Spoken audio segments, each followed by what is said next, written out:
Hi, my name is Laura Paladin. Welcome to the Practically Spiritual Show, where I share my personal experience as an intuitive empath, and we enjoy a lighthearted approach to spirituality through a post-religious lens. Today, I'm going to be reading from a book I am currently working on called A Path to Be Spiritually Free. Welcome to the Practically Spiritual Show. Together we will learn, laugh, and grow. Break indoctrination, rise above our nation, and soar.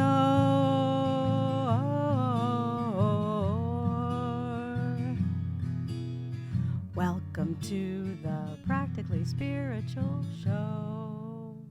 My own experience is that I was deeply indoctrinated into religion growing up, and then I broke away from that, or broke my indoctrination, in order to pursue a personally more fulfilling spiritual life where I've incorporated a lot of other elements from other religions and spiritual practices that just work with me. The ultimate goal is to remove any gatekeepers or any barriers between myself and spirit, to help other people to find themselves in the same place where they can easily feel a connection, and there's no special place or other person that they need to access in order to feel that connection. Because in my experience, it was important to first unlearn what I had been taught throughout my life as spiritual truths. I started this project with the chapter called Breaking Religious Indoctrination. To follow is the first chapter from my new book, A Path to Be Spiritually Free, Chapter 1, Breaking Religious Indoctrination. This is an auspicious place to start, right? What makes me think you're religiously indoctrinated? Well, most people born into this world are instructed in religion in one way or another. If your family of origin was devoutly religious, or at the other extreme, extremely against any form of religion or spiritual practice, your upbringing informs your experience of spirit. For the sake of this conversation, I will not assume that you have any specific background, but I hope we can agree that your history informs your current experience. In order to be spiritually free, to discover your own spiritual path, you must first recognize the programming you carry with you. Only then can you evaluate its role in your life now, and if you want to carry those beliefs forward with you. I'll start by sharing my own experience with breaking my religious indoctrination. I hope you will see similarities with your own life. As with many people I've spoken with, the first chink in the facade of religion for me was learning that Santa Claus was not real. I remember my first question after my mom told me about Santa was whether this fun falsehood extended to Jesus and God. I mean, they definitely have similarities, right? They're all invisible dudes who watch you all the time and keep track of when you're good and bad. They love you. Yet they also punish and reward based on seemingly arbitrary criteria.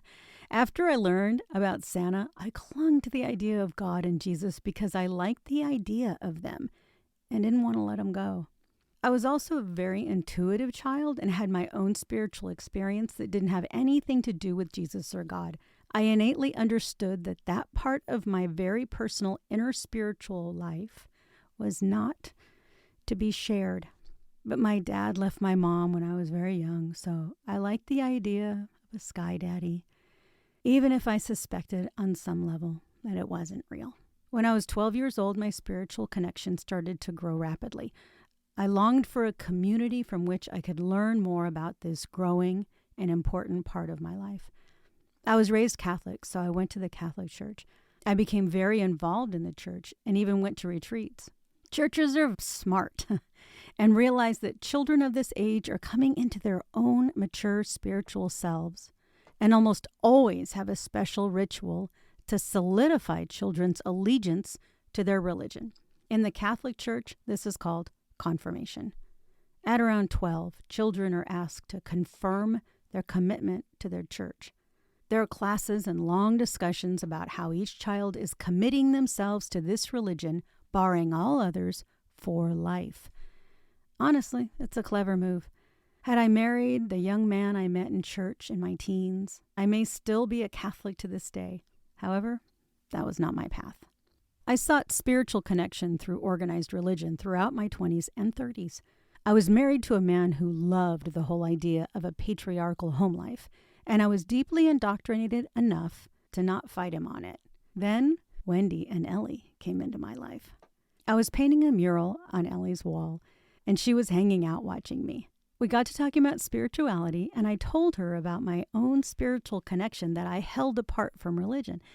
I knew that my kind of spirituality wasn't the same as religion, and also intuitively understood that I really wasn't safe in discussing this connection with religious people. I can't tell you exactly why I felt safe with Ellie, but I did. During our conversation, I shared with her that I'd always been what people called psychic. I knew things. While Ellie was a religious person, she was also open to spiritual experiences that didn't necessarily fit into the prayer book.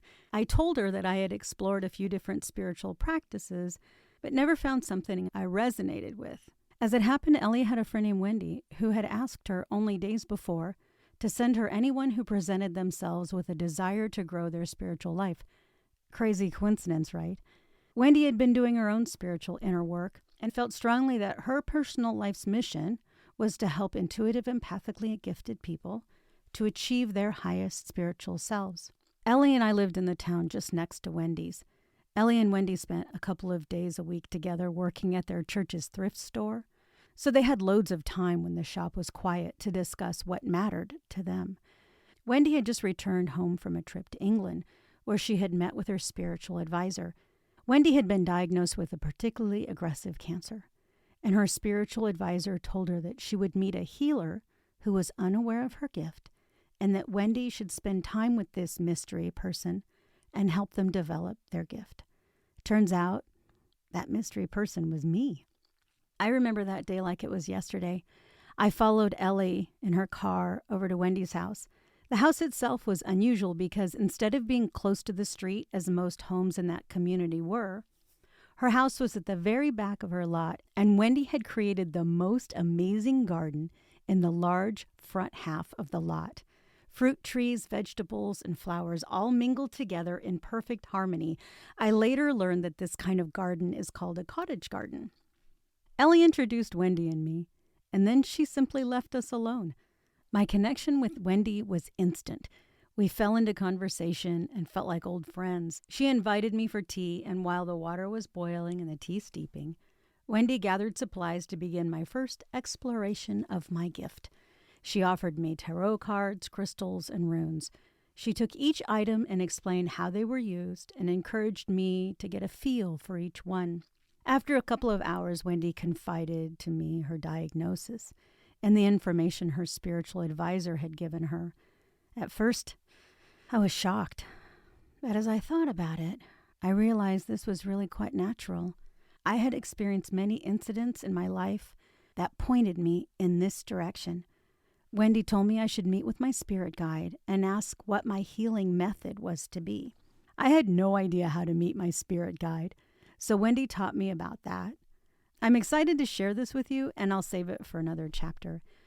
Wendy and I went on to spend many wonderful hours together as I learned how to meet my spirit guide, maintain a connection to spirit, and many, many other lessons. Wendy and I met at Ellie's, and I did the healing method my spirit guide taught me. The last time I saw Wendy, she was doing great and in remission from her cancer. Wendy had healing treatments for me for almost a year. She also had surgery and went through chemotherapy. Her theory was to throw absolutely everything at demon cancer, and I'm so very grateful to have been a part of her healing experience. Even though I came into this life pre-wired for spiritual connection and had learned a great deal about growing my own spirituality, I was still tethered to the religion of my childhood until my early 40s. I was committed to my own spiritual path, but still had one foot in religion. That seed was planted deep, and it took a long, deep shovel to get the last of it out. I was working a good job at a utility company when I was caught up in a strange controversy that cost me my job. I was, in fact, completely unaware of what was going on until I read it in the newspaper months later, but I was unemployed nonetheless. Because I'd been on this spiritual path I mentioned before, I recognized this ousting as spirit moving me out of my comfort zone, and I was uncharacteristically patient while I waited for what was next. I opened myself up and asked spirit to lead me to where I was supposed to go. The next day, a friend of a friend named Debbie and I met accidentally at the grocery store, and she invited me to her massage school for an open house. I'd never had a massage or even thought about massage therapy at all. Showing up where I was invited was an important part of my emerging spiritual practice that I call leadings. Since Debbie invited me to the event at her school, I went and was surprised at how much I liked the school. I also felt instantly comfortable with the owner and everything about the experience. I'd just been fired, though. I didn't have the tuition. On the way home from the open house, Debbie suggested that I just put it out there to ask God to send the money if massage school was for me. So I did. I spent time in meditation with my spirit guide and told him I was open to massage school and to show me this was the right choice by sending me the money. I know how this may sound, but I was into this process and had decided to let myself be led, no matter how silly I felt. The next day, a check came in the mail in the form of disbursements for my recently terminated job that conveniently covered massage school plus expenses. I also learned that my unemployment payment would continue as long as I was in school.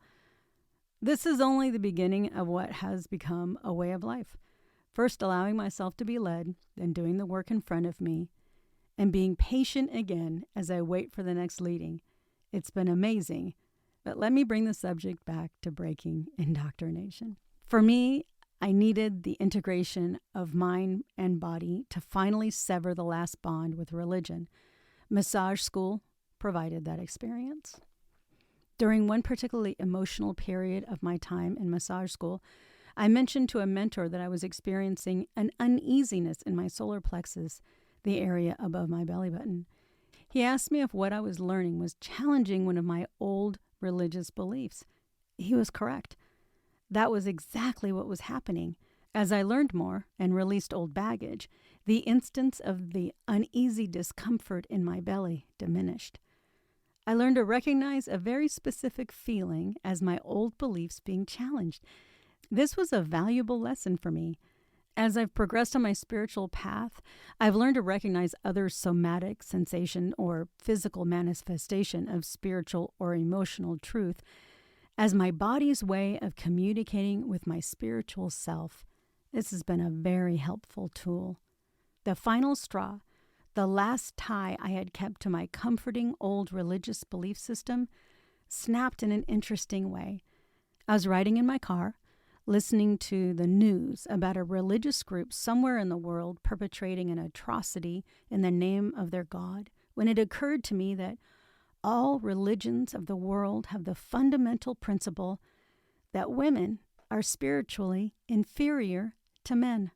This probably sounds really obvious to you, but the idea hit me squarely between the eyes.